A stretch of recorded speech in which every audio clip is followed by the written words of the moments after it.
Good morning, August. Ngày tăng ngày mình cái gì có? Duga. Okay. Thì check lại internet. Ngasi di khoi practical loine tau thok se practical này đi Excel da ngara khoi ki WhatsApp group da inom na haira ki do khoi ki school gi students gi magi manage to bugi haibu do ado khoi mam jing min se yai ko mam ado sound se siang na lak ta chu habi ro se no nong chu mang lai ko ngasa yuk su nong sui sound dum jabu na tro mam clear oi na tro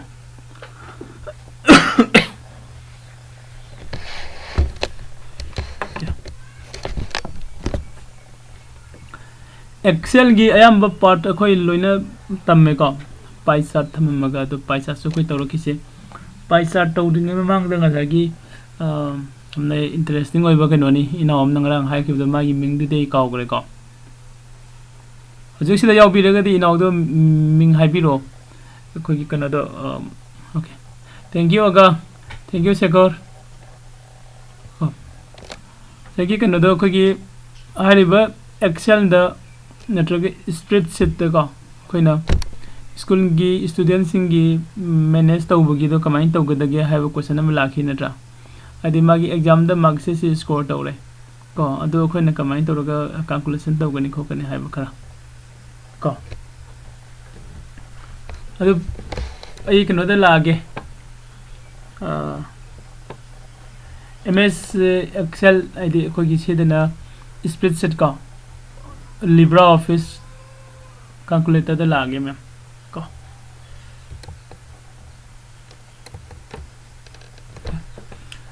LibreOffice calculator sida lai re mem ko the first khoi sigi han by heading se khoi kai tha se ba class kari class lo se class 8 ki lower se ko class 8 ko ado screen so option ge sum ko green zero and the green gown academy ko wangu ha lagi ya ko si le first ki heading da ado next time makha da ini inning se kai no roll number ide si student singi ko ado ko magi name id name ide si ko next kari sige roll number ga name ga ko ise main oina marks it to kadam ni na subject the direct ida sira yai ko se roll number ga name ga leire adu gi matung da subject se koi manipuri da gi hansi se ko manipuri english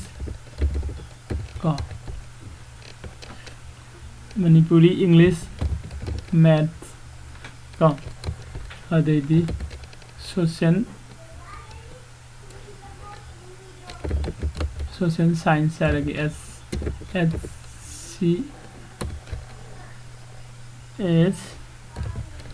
social science ko adu di kari wali ba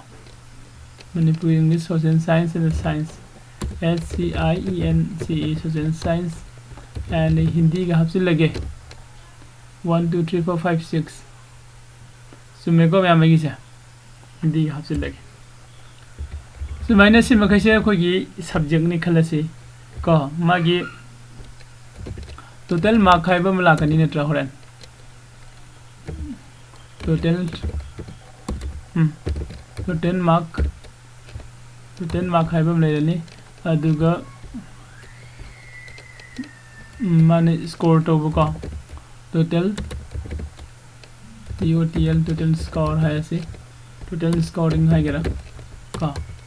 aditi percentage ko ye percentage sain thamas yale ko me percentage ya yam sang ne do PCT ani ide si ko PCT percentage si bo le सिबाव लेरे कान से कोई first they heading से same मथौ ताइ नजा सिगी heading से कोई सेमदो सी सिदगिने सिबाव से हाना को सियाना सेम से खरा मोंग तान सेम से कोई फॉन्ट साइज करी हन सिगे फॉन्ट से कोई फॉन्ट स्टाइल से कोई पे गरुदा लौरगने सोइन लानी को सिदा सेने लेरे करमने फजगी जिंगसी को गरुदा से फजसी से फजब माले सिलो लौरसी CO59 है को फॉन्ट से हरिबो फोन से लौरे अदुगा कोई फोन से साइज हलके को मैम उनने बगे फोन साइज से कोई 20 का 4 साइड थमगदी हम साउमन करे को 20 दा थमगदी खरा यारे दुबो खितंग हंधलसी 18 दा थमसी को 18 दा थमे अदुगी मतुंग दा 18 दा थमे को 18 दा थमे अदुगा कोई कलर से लहोरसी मागी बैकग्राउंड कलर से ब्लू है लगे आई माउस से अंदर से वन क्लिक ते सत्तब तौरी बैकग्राउंड कलर ना ब्लू है लगे अदुगा फोन कलर ना वाइट है लगे यानी कम यार चिबाले अदु सिदे रोल नंबर से उधरे उहनसी का रोल नंबर ओके इने रोल नंबर से सेम मतलब दे हमने पाकथो कैसे कई मथक त कनो में यावरीबा होगी से कलम हमदा याम सांगना इरंबा सिननी को अदो सिसे इन कगुंबा ये रोल नंबर सिबाव दंग थमगे हारगदी आई कलम गी वाइट से चेंज तब मथौ ताइ को ओके अदो गसिगी सिदे सिंगल लेबने सिदगी सिबाव से पुल अप आदि कलम 1 2 3 4 5 6 7 8 9 10 11 कलम 11 से सिंगल कलम द मर्ज तौसिन बदका ओय को सिंगल का कलम द मर्ज तौसिन से हेना फजना बको याइको अदो सिंगल कलम द मर्ज तौगे हागदी कलम जिंगे सेलेक्ट तौबिरो हाना को कलम सेलेक्ट तौरे कलम सेलेक्ट तौरो मतुंग द मर्ज तौबगी दो कदाय दनो खरि जावदो व्यू दना फ्रेश लेरे merge cell merge split window लेरे सेल मर्ज को थीब खंगदरगना कनोदगी तौब याने को सिदा हन यिंगे तौब लेना सेल 1 लेरे सेल मर्ज सेल लेरे को एडिट मेनू द संगा मर्ज सेल लेरे मर्ज सेल सिदा cell merge and the cell center cell है merge and the center cell है लगदी ngसा आगी टेक्स्ट तो अदु सु सेंटर द लाक्तिनि को उब्रेंग बिउ मैम अदि ngसा लेरमबदो अदुदगी हजिक्ति कदाइदे लेरे मासे खोगी याम पिकपगी उगिरे का अंदु मु तौथोके अंदु तौगे का अंदुगा मखोक्तेगी कनोदगी मु तरो सिदा लेरे आइरिबसिगे फॉन्ट साइज है कोई उबो फंगदबसिना मरम होइरगा कनो तौदबसे यसी हाना फॉन्ट से सेमके को फॉन्ट से खरे हेना चाउंगना सेमक्सी 22 द सेमे का 22 द सेमदा दुम खरा फजरमनी 22 ओके 22 द सेमसी आइरिबसिगी लैरिबा कनो से हजति मासे सिंगल ने बलैसे तो अदो आइने मासे पूरा सेंटर दे इहेनिंगा गदि आइगी सिगी कलम मैम से कलम 1 2 3 4 5 6 7 8 9 10 11 कलम 11 बो से लोक्सिन बिरो फॉर्मेट ते संग बिरो फॉर्मेट ते संगा मर्ज सेंटर लाक बिरो अदुगा मर्ज एंड सेल सेंटर का सिसे सेलेक्ट तौरसे का यारे का इहे मैं तंग आबियो को आई फोन अर्जेंट अंक लाया तो फोन तो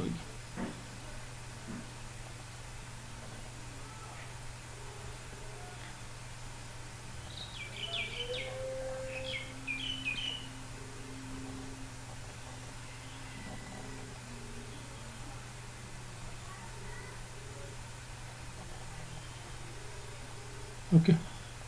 मुझे लगता है को सुमने ले रे ngसाigi kano da merchant da tawgraba tawlam dariba male ko sidagi na sibau se lae select tawro matum da format cell aduga merchant da laga merchant da center cell lagba ko sai column adi 11 column odamado column single column do on thokre na tra yai ko si single column do on gre si ma thambi re si adu dai de mu si gi hari ba column se si su koina magi background border ga pi re ga nang na semning ba style do dum semam ba ya ga ni ko background border pi re khala si adai de kitang red kum ba i re khalo ya breng si ko he red color se khare ya red color or ga su fare dum white hen bi ras yari ko ma'am adu sigi agi sigi kano siga title siga school gi title siga jengna ra kanda makha gi kano se kitang khak sawman ba male khara pik thala ke ko 14 chale thamasi ko da thame adu ji roll number gi sidi 1 2 3 4 ir kadam ne yar ne name se ne kitang khak sawhaninge soi box sawhaninge ko adai di subject sing se कोई Manipur subject मा मा क्याम फंगबा अदि English ता क्याम फंगबा हाइदो young तु सिनत्रा तो मणिपुरी दा क्याम फंबे English ता क्याम फंबा दैदि maths ता ना क्याम स्कोर तोरिबा सोशल साइंस की साइंस की और हिंदी की सब्जेक्ट क्या छोरे 1 2 3 4 5 6 छोरे लोअरशिप अदुगा पुल अप टोटल मार्क्स ना क्या नो अदु माने टोटल स्कोर क्या तोबा अदुगा परसेंटेज क्या चतपा percentage su khara chahan ba dum yare na tra dum full kano da ire che percentage ka ani ire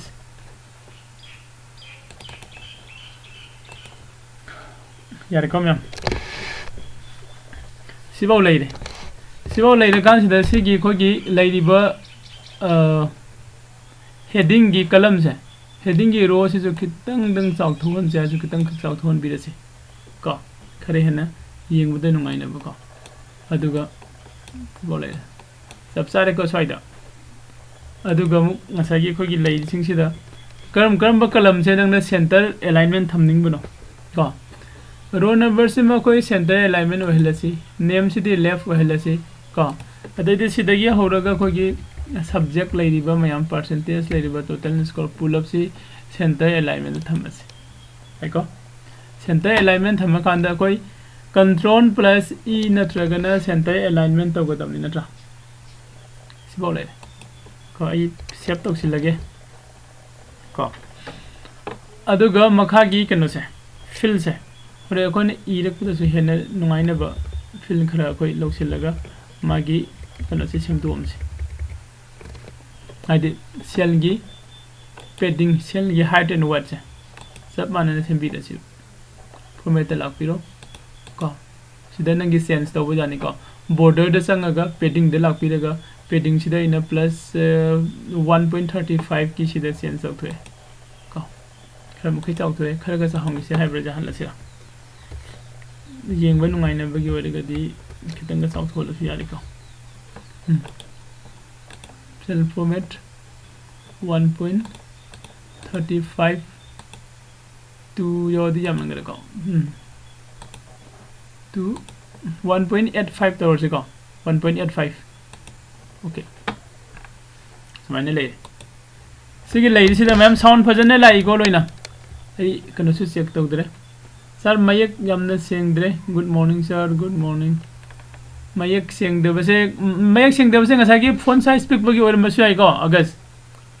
ajo se font size aura bani kita sengbang tang yeng biu good morning express good morning kanglai park techno zone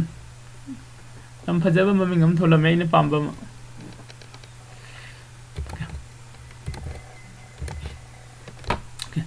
row number ire si ko row number 1 ire ine row number 2 ire ko ko is consider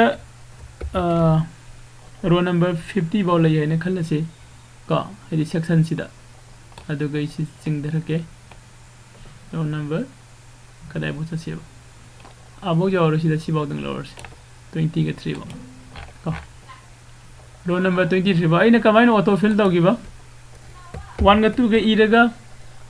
adu ga cell ani do select tore cell ani se select toro matung da mouse over tore mouse over to kanda plus sign thora kanda left की कोई mouse button तो click करोगे सिंग धवनी में खाता का, देखो, okay, Mathang da today kano irage se mi maming ame ta hairo ne lan thoi ba hairos ko nduga ani shuba china johen ba hairage ko yai thoi hairage ai ko lan chen bi hairage ko adai lakwa hairo ko maibul ko sain tawraga mi maming khara adum full semdo sira kha kitang sema to sira irik hairasi ko irik seng ba hairo tra ithoi hairo malem ngan bi hairasi tra Thaja Singlen Thoi Ngadai Yahala Sira Yamala Suwani ko Ida them Ida Siselo Horen to tell Gagging was in my never got Thoi later they Koro Hidasi đây coi tharo hay là gì minh sinh gì đây cái hai kìa isan hai rồi còn tombi hay là gì đây i say han bi hai rồi còn si bọc xem mà kìa zum i lay di matum sumang ni ko valor se ore mo hapsela se ko tele ado koi total mark se 600 ne lower se ai ko koi font size se uri bro ma'am font size se mu udraga di sengam moi ko font size se hoji ko ina da idum khar sa khala lag si box font size se 14 da thamage yo de khara chawramani uramani natra aduga 600 aina se 600 is se loina mak 600 o hanga haraga di kai do sida mouse over tawsilo plus sida double click tawsilo right kai gin ma chatte je chatra na sindi hingale okay natra na copy tawbiro ga ngasa gi select taw paste taw ga do fill do do bok tawsilo se pula ko total marks ko na sida pira sai mathak te pira sai ko ado sida sum pira sai ado ko na fill se kai gumba sida column se kai gumba sida y chen laga di aina mathak te pun pi gi bai kai gino da total marks sai sida am khakta ni sa man durom ne ba mayam gi ko se manipur da 91 fange khalo ko english da 90 fange khala se maths da 99 fange khalo social science da 82 fange khala se science da kya fangam si guess science 85 fangalo ko hindi da 80 fangi plus simaina sigi second sin amu manipuri se da 88 fangala se ko english da 85 fangan biro ko maths da dum 95 fangi khala se ko atai khara 80 kana mana le khala se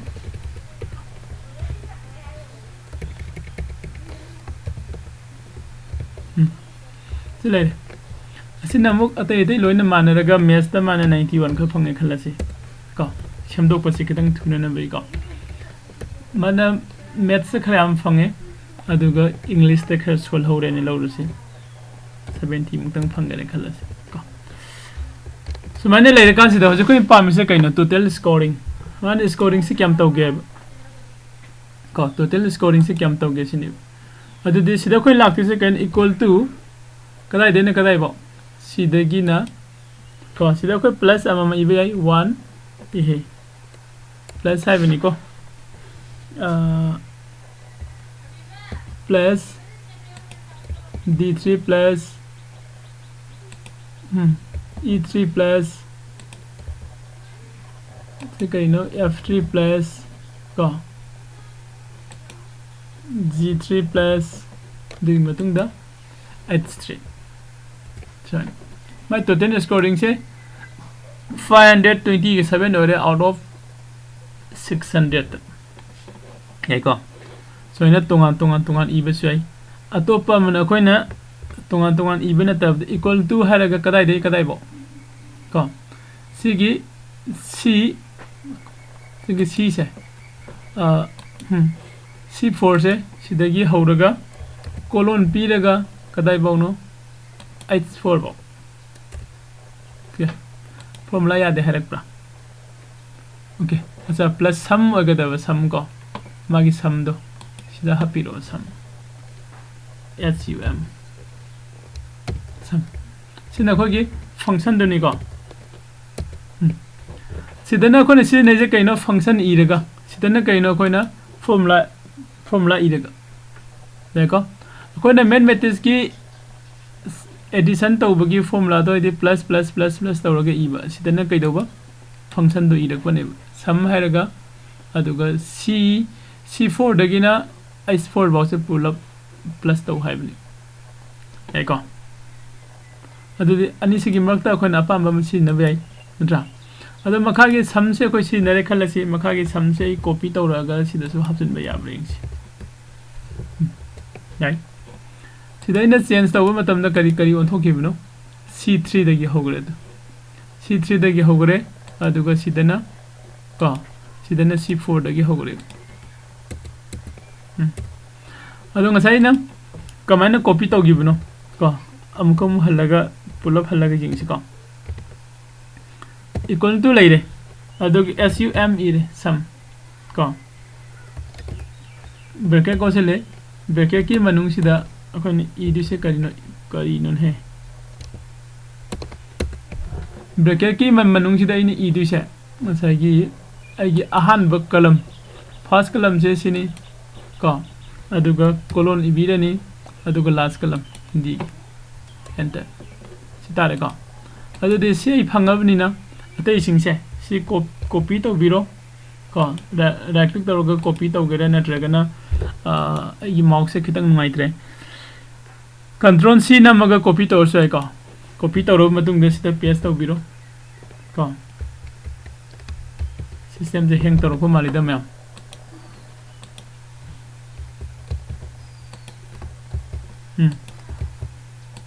chane lai ko ado atei sing su mark se ko sum hapsil la si hare ga dei hapsin jara ke ko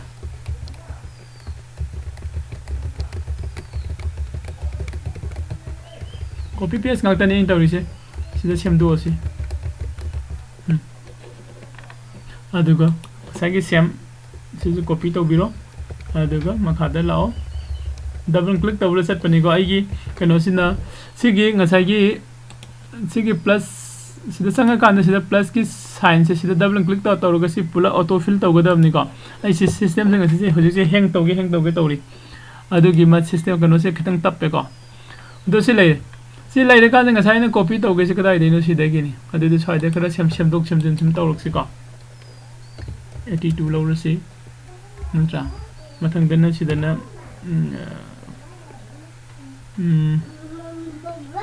90 lo how hoy 81 ko papa class to yi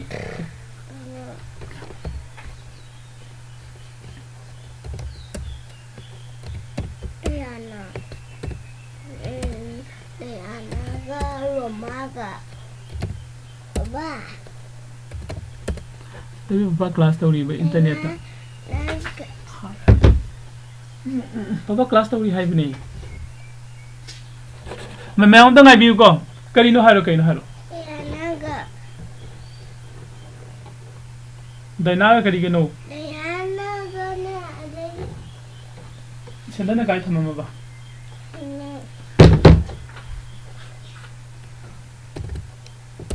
77 65 56 80 75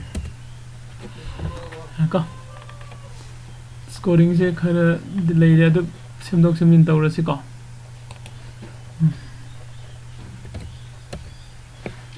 75 90 56 55 45 74 63 58 so na koi sora kom se me ko la kom se mai magi scoring si de leide loi ya le ko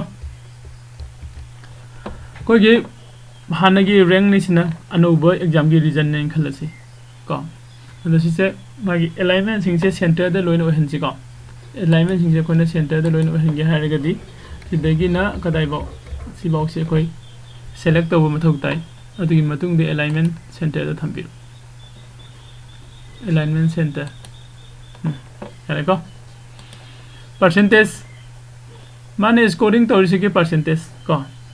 koi ge percentage ki kano je hot bo kan ma gi formula si ka da ko to 10 marks sam phange adu 10 scoring am chu phange ko save to sin ge ko ma'am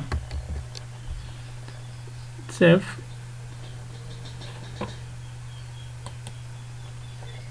okay save to sin gare adu de koi sidang mu laksi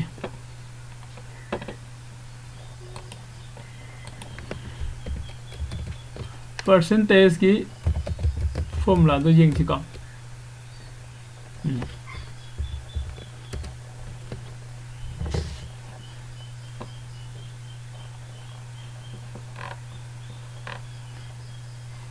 सीधा ले ले को ये line ना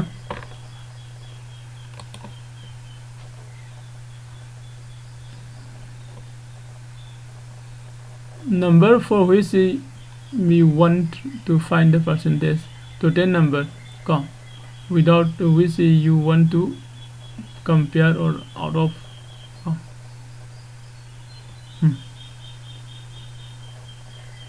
to 10 number lay makha da lay na tra aduga mathak ta na khoi gi scoring do lay ni into 100 ni chumbro ma'am chummi ko percentage ki formula se si gi percentage ki formula se si koi hapsin laga jing si ba ko ko na si hapsin gai ka di equal to la ni first one da ko first one equal to la ni adu gi manung da ka gadaro ne koi bracket ama ko la ni ko adai di amuk si gi bracket ki manung se sida lag tu se total scoring se lai rani ko aduga sida kanana sida khoi na divide tau tho ni kanana divide tau dino total marks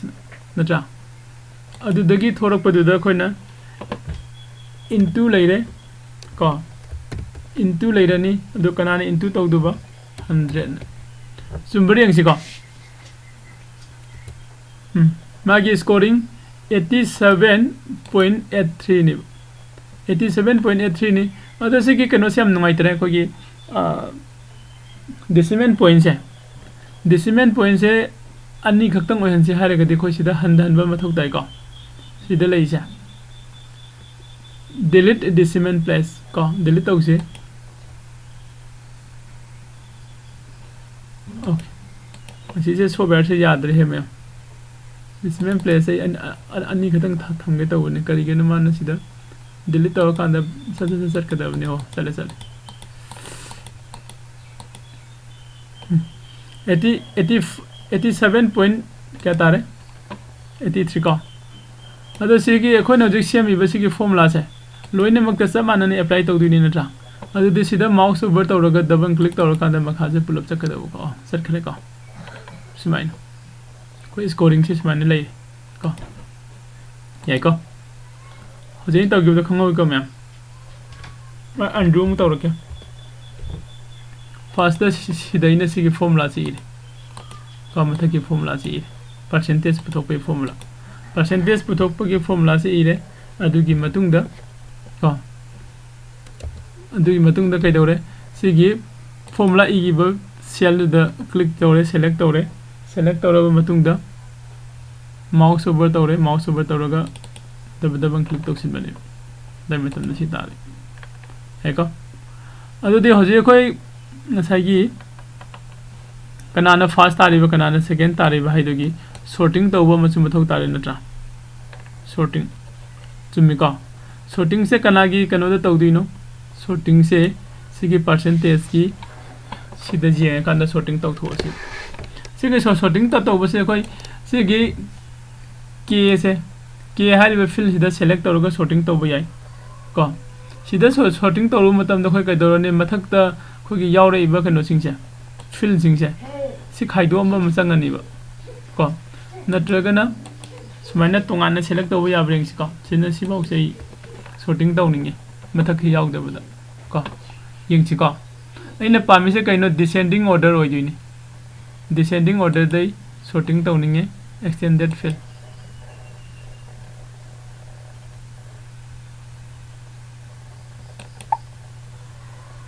range containing merged cell can only be sorted without a format ko atai extend taw rubi ni ko okay okay ado ita dei kai dorani sida ngasai gi aina somda merging taw rubu kholuba kano sing sidi sorting se taw ba yade harakuni na ko adu so koi ilai lai ko yamna kai su lubuna te si mayam se hana pull up on top su yagani aduga merge taw riba cell se sin atop da thamaga sisu ai akoina manage taw bodo loina hairaka yagani ko hojiki oina de ko isam chamna sum jinga se ko ai somda ama puthore khalo masagi sigi kalam sidai lae sorting taw those lati sorting sum mane khale ko 71 mo sum hai back no sei copy tawre aduga masagi mafam da laksile aduga khoina sidagi hauraga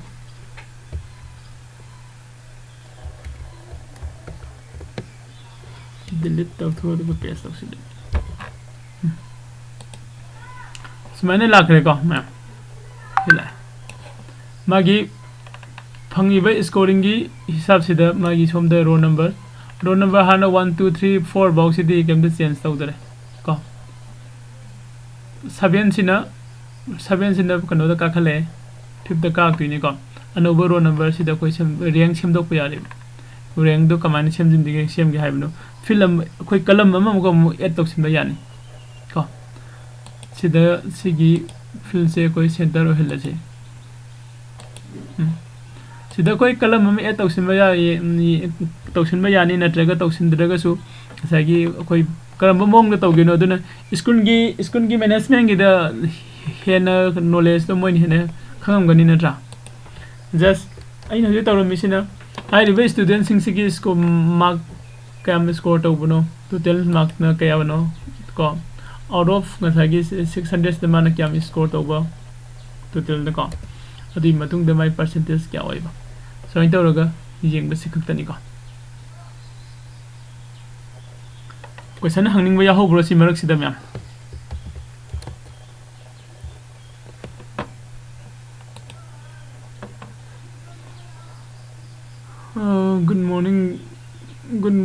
good morning sir rank su simbiramo ko hoy morning I'm late sir good morning late oi ba kai su kai de ko recording su lei bane adum loksin biyo adu mayam na ko ida ba friend sing da hai ba ko bi gano aduga subscribe and share ko ko gi channel se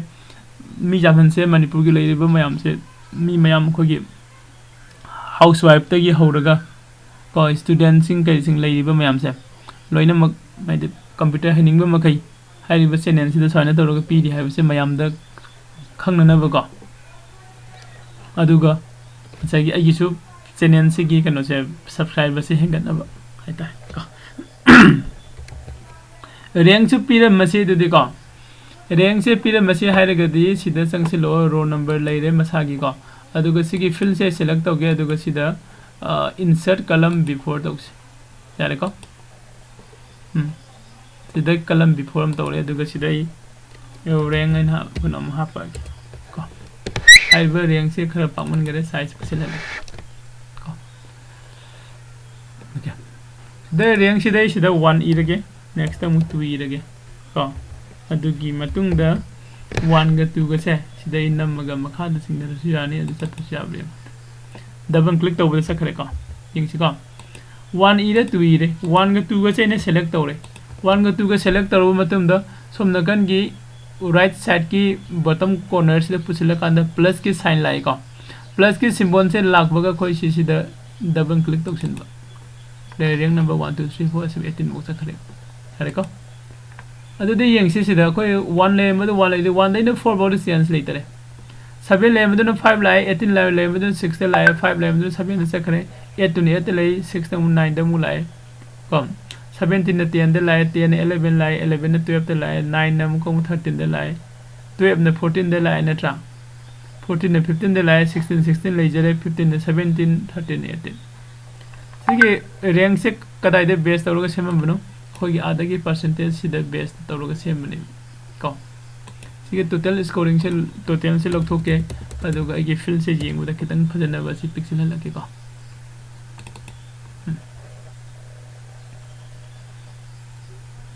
दुगा सिगी total marks से सो कोई marks से लोग थोक याई को total है दुम खंगनी बा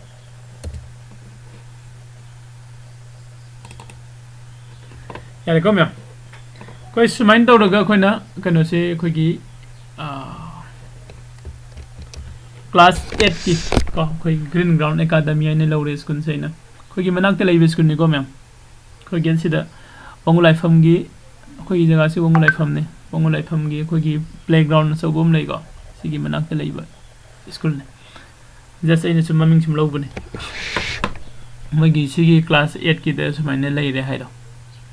कैलकुलेशन से सिम खिसि तौबा यागन को अतोप एग्जांपल अखोय अदुम मरक मरक अदुम नै ने बयाई को हेन चाव डेटा मैम अदसिदा सीट अमदे लेरिबा कनो सिंग अतोप सीट अमदे कनेक्ट तौहनबई गासु लेई को